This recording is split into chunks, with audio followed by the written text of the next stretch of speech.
All righty. Good morning, everybody, and welcome to On the Bench with Big Jim. Good to see you guys here. How was your weekend? Did you enjoy the NCAA Wrestling Tournament as much as I did? I was able to watch it on the road, and there was also a lot of NCAA basketball as well this weekend. So it was a weekend full of national considerations of where people are going to end up. It's down to the Sweet 16 in basketball, and the NCAA Wrestling Tournament finished up for the year with some exciting, very exciting wrestling there. Oh, Moffat, why doesn't it say I can't pull you in? Let's see if we're able to see if we can pull you in here, Mr. Moffat, because you are who I want to talk with. Add. Yes, there we go, Mr. Moffat. Good morning, everybody. This is Jim Nielsen, and you're watching On the Bench with Big Jim. And today we have a special guest, a good friend of mine, Mr. Jeff Moffat. How are you doing today, Jeff? Doing awesome, Jim. How are you doing? I'm doing really good. Jeff is the head wrestling coach at Coeur d'Alene High School in Coeur d'Alene, Idaho. The Vikings, right? The Mighty Vikings. The Mighty Vikings. So, good morning, Greg and Blake. Good to see you guys here. Jeff was so lucky to be in Pittsburgh this whole last weekend, and with some of the best seats in the house, I was able to enjoy 3 days of NCAA wrestling.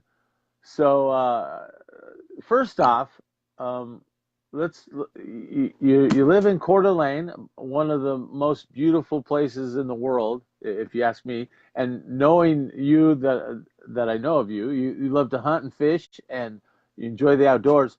You have a pretty good gig going, and then you get to go and have great seats at the NCAA Wrestling Tournament. How does that work out? Well, usually, we've been going with the same group of guys for 10 or 12 years. You know, the Owen brothers, Tim and Don and Bob and Mo and Corey. About 10 of us have been going for about the last 10 or 12 years together, and we've been getting the official tickets because a couple of those guys are, officials. Right. Mm-hmm. And the officials always get really good seats. Well, tickets this year were really hard to come by, and we could only get 6 tickets.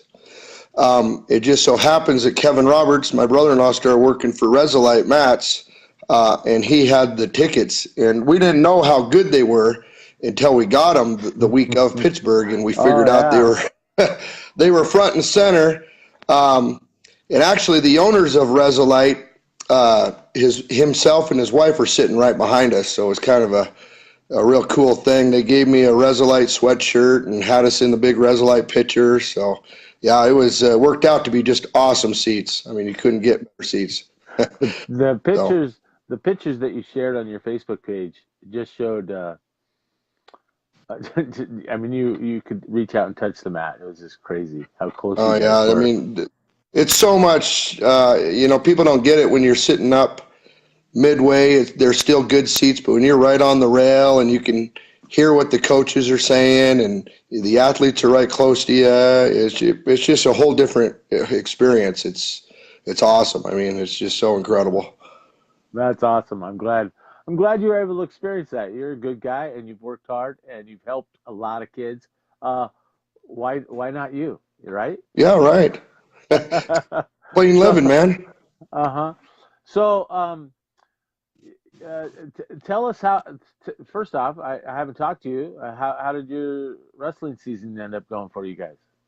We had a real good season. We ended up finishing second in the state behind Post Falls. Once again, they had a great team, but we had a couple injuries that we had to battle throughout the year, and we got some of those guys back. And one of our better kids, Peyton Keel, was out for 5 weeks, and we didn't know if we'd get him back. And he was back in time, and he pinned his way through the state tournament at 132 pounds. Wow. So the kids just did an awesome job at the end of the year. So You can't real happy for them. That's good. No, that's good. Yeah. And what do you think the equation for Post Falls is? Well, they have a great club system going right now, and they have a great run of kids. It goes in waves. We'll be hopefully catch up to them here one of these days. But they got a good thing going. It's going to be tough. How many seniors did you guys end up having this year? We had 8 seniors. I think we'll have to replace four pretty tough ones. Okay. Well, you had a good year. So, and it's always tough when you have multiple seniors that you have to fill holes for. But I imagine you'll be doing that come this summer and in the fall. I don't know if you had a chance because you were there live. You lucky dog. Yeah. You need to go back and find an interview that they did. Cohen Kesnick did an interview with Matt Millen. I don't know if that name rings. He played football. Yeah, the football player. Yeah. He's a big time Penn State. Played football at Penn State, and he just had a heart transplant at Christmas time, and they allowed him to go. He's been going to the NCAA tournament for years, and his interview was a huge commercial to have football kids wrestle, and I don't know how your situation there at Coeur d'Alene High School is, but you need to go back and watch that, and then have your football coach watch it because it just showed he was a football player, played professional football, but he really loved the sport. He never did wrestle, but he loves the sport, and he sees, just because he's smart, he can see the correlation in how being a wrestler can help you be a better football player. Yeah, I'll check it out for sure. How is your situation with? We have a good relationship with Coach Amos, the football coach. He was a wrestler, and he coached wrestling, so he knows the value of it. But just like most football coaches, they don't shove quite hard enough. But Right. We have a good relationship. We've had a lot of great football players that there were wrestlers over the years. So, we have it better than most, I would think. That's good. How going from the high school season and then get to go see the NCAA championships. Did you get to see? I mean, do you see the real difference in what those kids are doing that kind of can help you hopefully relate to your kids on if they want to go to that next level, what they need to do to be able to get to that next level? Does that make sense? Yeah, I mean it's tough. That's tough, every wrestler from round one all the way through is so talented and so good. The scrambling ability. They're so tough to score on. Those guys back there. It was interesting. I listened to John Smith say on an interview on Flow that most guys, they come in and they want to be a national champ, or even if you want to relate it to high school, they say they want to be a state champion, but most of them don't know the sacrifice or what it takes to get to that level. Basically, if those kids want to get to that level, they have to sacrifice their entire social life and all that, and it's going to have to be wrestling. And it's spring and summer and fall. It's a year-round thing. That's the way it is in wrestling anymore. It probably is with most sports, I think, especially wrestling. Was there anything you were able to pick up being close and being able to see everything and hear everything? Were you able to pick up anything that, hey, you know what, I'm going to take that and put it in my room? Just they're all hammers on top, the top wrestling, and you coach wrestling and you were a wrestler. 98% of wrestling rooms, when they start their practice, what do they start?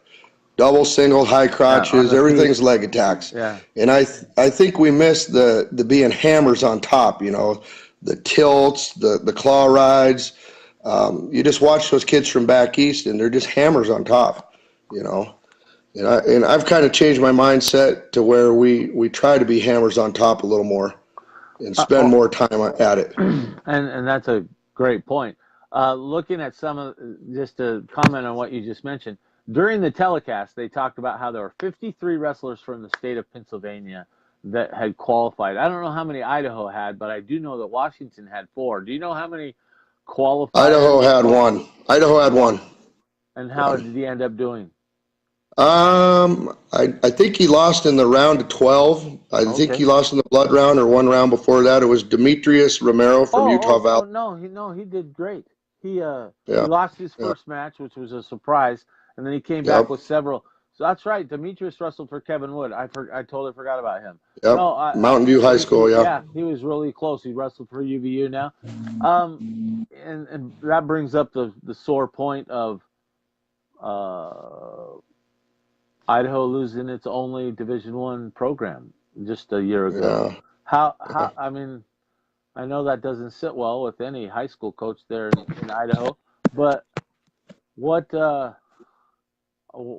we do? What do you think? What do you think we can do? Well, I mean, I actually saw a guy wearing a Boise State shirt when we were eating lunch today. I don't know, like Kevin Wood, you see a lot of posts by Kevin on Facebook. He says you can't give up the fight. You just got to keep hammering on these Boise State guys. And maybe it can be like Fresno where they bring it back in 4 or 5 years. I don't know. Bob Kustra, he didn't do us any favors at all. No, he didn't. And, well, to this day, I mean, he's still because was he a board of trustee member or what's he? He was the president of Boise State. He had with a hidden agenda. But he got put on some board of something there in the state of Idaho. Well, and locally you guys have it right now with the issues that North Idaho College, and I don't want to bring up that sore subject, but we don't even know what's happening there, to tell you the truth. We just need to have better friends in the decision-making folks that are the ones that are pulling the triggers. I don't know. What do you think locally? Like you said, you don't know what's happening, but I don't know.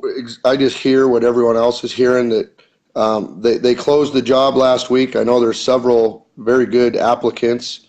The rumors are that Al Williams, the athletic director, has told people that they are for sure not dropping the wrestling program at North Idaho College. That's good word. And they are not looking to go to the NWAC, which, well, that's good too.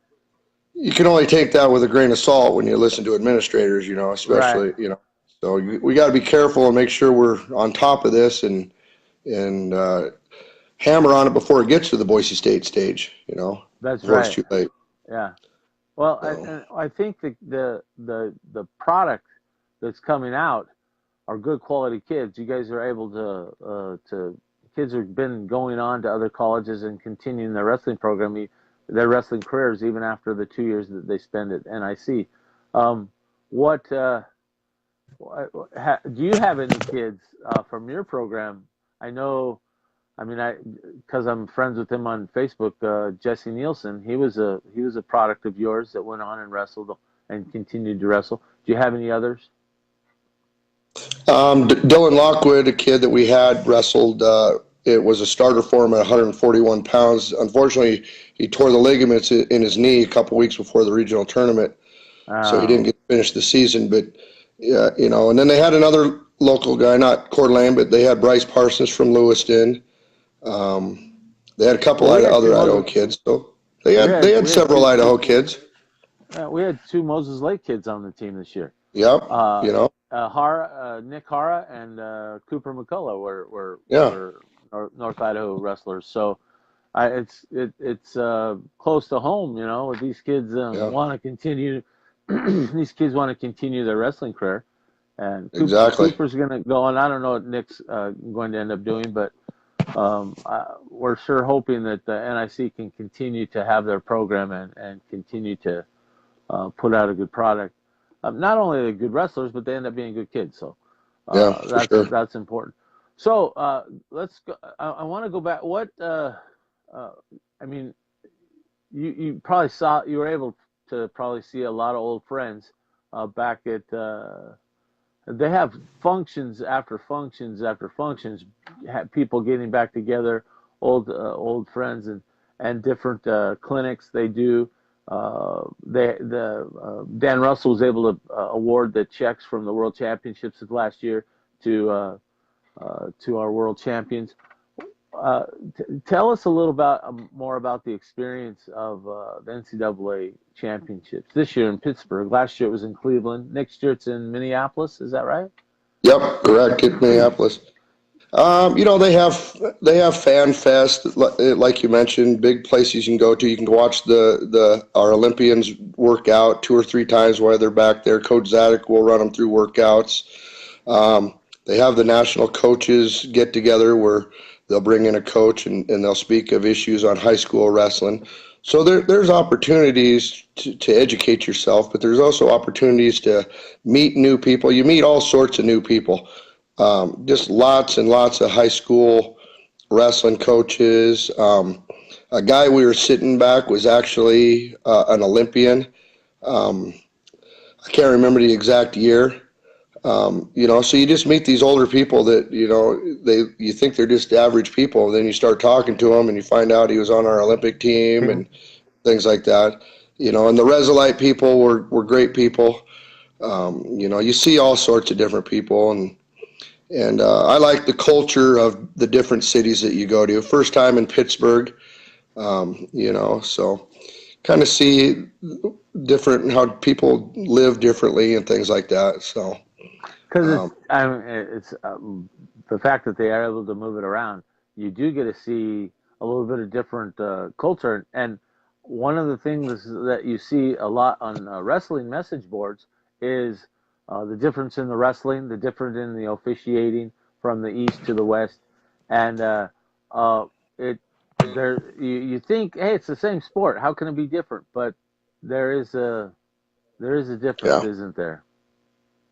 Well, especially in Pittsburgh, that's supposed to be the hotbed of high school wrestling. So, the fans were definitely pro Penn State.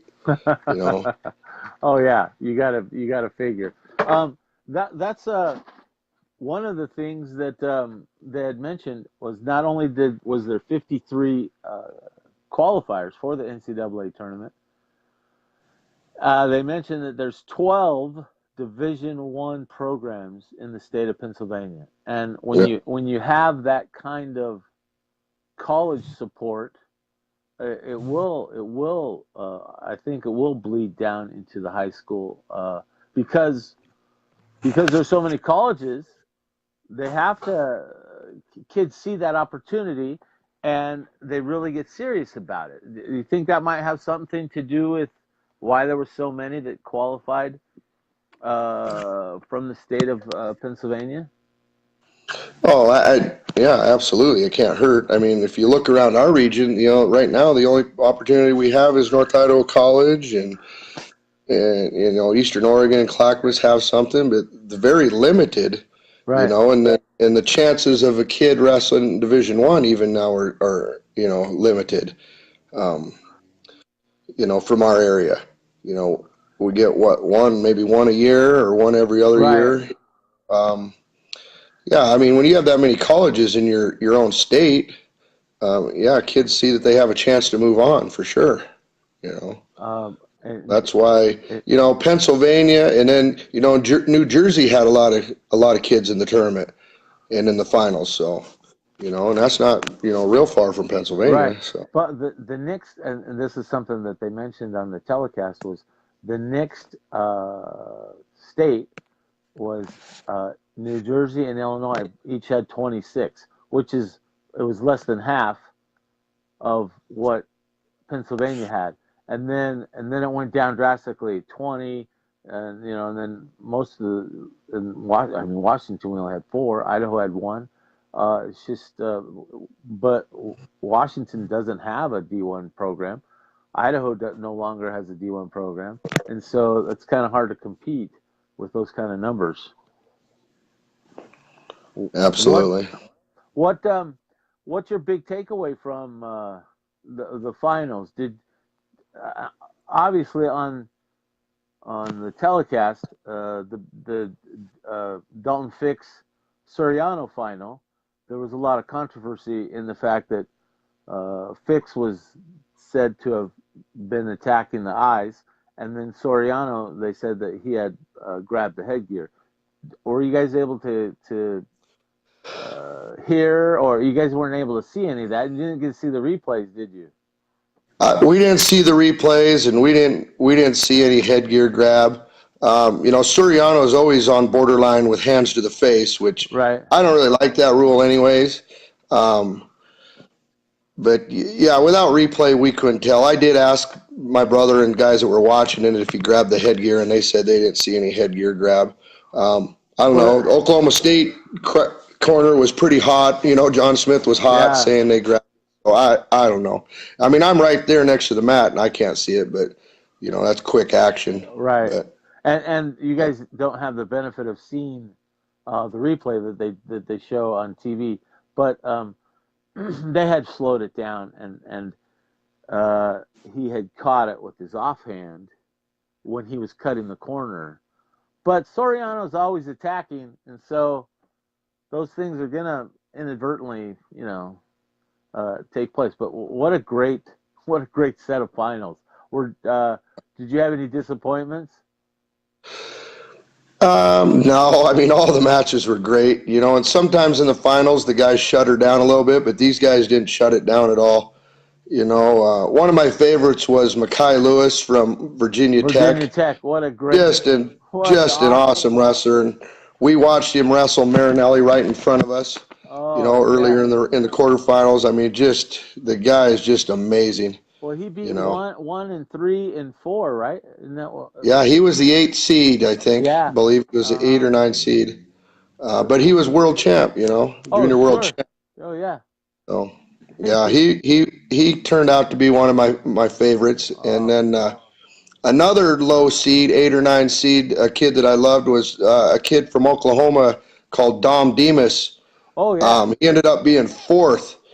Yeah, he's just an awesome kid to watch wrestle, So, they're not, those guys weren't, Dom Demas especially is not a household name of wrestling fans, but just a superb athlete with great hips, always going for it, real fun guy to watch. It was amazing because last year there was a set of really good freshmen. This year, another great set of freshmen that came in and really shook it up. So it's exactly. When you think about it, the one of the big stories was Miles Martin during the tournament, not in the finals, but during the tournament, they were talking about how he wanted to bookend his freshman championship to being a senior champion, and then he ends up losing in the semis. Well, I hate to say it, I had Miles on my team, and he cost me some money, but I love Miles, man. But he cost me some money, so. And they were talking about how he's going to have a transition into the international field, and they compared him a little bit to being kind of like a Jordan Burroughs story. Winning a championship or two and then going on to the international scene. And then when he lost in the semis, it seemed to be that all that talk kind of disappeared. But I still think he has an opportunity just because he's so athletic. Crazy athlete, similar to Jordan Burroughs. And we'll have to see. The other guy that they were talking about having that next change was Bo Nickel, and he had actually said after his final match in his interview, he talked about 2019 Worlds this year, and then Japan in 2020. So he has his eyes on that next prize, which fair warning to everybody in that. I guess he's a 97 kilo. Wouldn't he be a 97? No, he's an 84 kilo guy, isn't he? Yeah. So those guys aren't done wrestling yet. No, I can't imagine that they would be. What after it's all over, what did you guys end up doing last night? Or Saturday? Well, the time change kills you. No, they don't start the final till 8 o'clock. Well, they started the finals at 7. Right. But a lot of the later rounds, like semis, didn't start till 8. You get out of the arena and you get something to eat, and we actually rented a house a mile and a half from the arena. There was 8 of us, all the Owens and myself and a guy named Danny Beck that coached at Missoula Sentinel for years. One of Jug Beck's kids, if you know who Jug Beck was. Yeah. We went, we just did our thing. We hung out and BS'd and went to bed about 1 and got up at 4:30 and caught a plane. So about the time you started texting me yesterday, I was about a zombie, but you just, you try different restaurants. We went to a famous sandwich spot down there called Primanti's. They serve great sandwiches. They put an egg and French fries on your sandwich. The line is huge, just awesome. There was one thing I wanted to tell you about the tournament, though, Jim, that I thought was kind of cool. Was after Mark Hall had lost, one of the coolest things I saw was Mark Hall walked right in front of us, and 2 little kids had stopped him for an autograph, and he took the time to sign their shirts and hats right after he had just got beaten by Valencia, and he could have just said to hell with them and kept on walking. Right. But I thought that was my respect for Mark Hall went way up after seeing that, because he's pretty disappointed after getting beat. Oh, sure. He took the time and signed those kids' shirts and stuff. I thought was pretty awesome. Well, I saw good deal of it. I saw that with Cale. He had done an interview, and then right after the interview, and they kept the camera on him, he walked over to some kids, signed some posters and a shirt, and gave their time to the fans. And I think that's something that Cale instills in his guys, because I saw it with other people. That's cool that you shared that about Mark Hall. I was kind of rooting for Hall, and one of the coaches that I was with, Dwayne Zamora, you remember Dwayne, he was cheering for Valencia, and so we were kind of having it back and forth. Because we were able to actually watch the first half of the finals at a restaurant that we went to a Chinese restaurant for dinner Saturday night, and then we ended up going back to the hotel, and we went into their breakfast area and watched on the big TV as a team. We went to Northwest Regionals this weekend over in Centralia, so we had 7 high school kids with us, and we were able to enjoy the tournament, even though we were busy during the day with the wrestling tournament. But nice. But that's cool that you mentioned that, and there are some kids, and especially after a tough loss, when you lose the national championship match, you're probably not very excited about talking to anybody. No, and that's why my respect for Mark went up. He could have just kept on walking, but he took time to do it. I mean, it was minutes after he got beat, so that's cool. It was cool to see. That's cool. I'm glad you mentioned that, because we do, those kind of things. When you see the sportsmanship, when you see the class acts, they need to be recognized and applauded for that, because that's something that you want your athletes and your kid, even if you have little kids wrestling, you want your little kids to be able to see that kind of thing. So yeah, absolutely. Awesome. That's very cool. Hey, Jeff, thank you so much. This has been fun. I really appreciate you taking the time. I know it's your first day of spring break, right? Actually, spring break started last Friday, but I was in Pittsburgh, so I had a little extended one, yes. Awesome. Well, good for you. Well, have a great spring break. How's the weather over there? It's sunny right now, but there's still snow everywhere in the mountains. So. Oh, well, hey, we got rid of all our snow last week with all the warm weather, so it's kind of nice. Yeah. Hey, thank you so much. I really appreciate your time. Thanks for being on the bench with Big Jim, and you take care. And hey, if there's ever anything I can do to help you guys, let me know.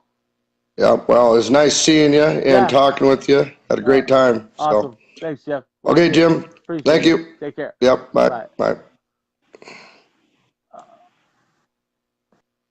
All righty. That was Jeff Moffat, the head coach at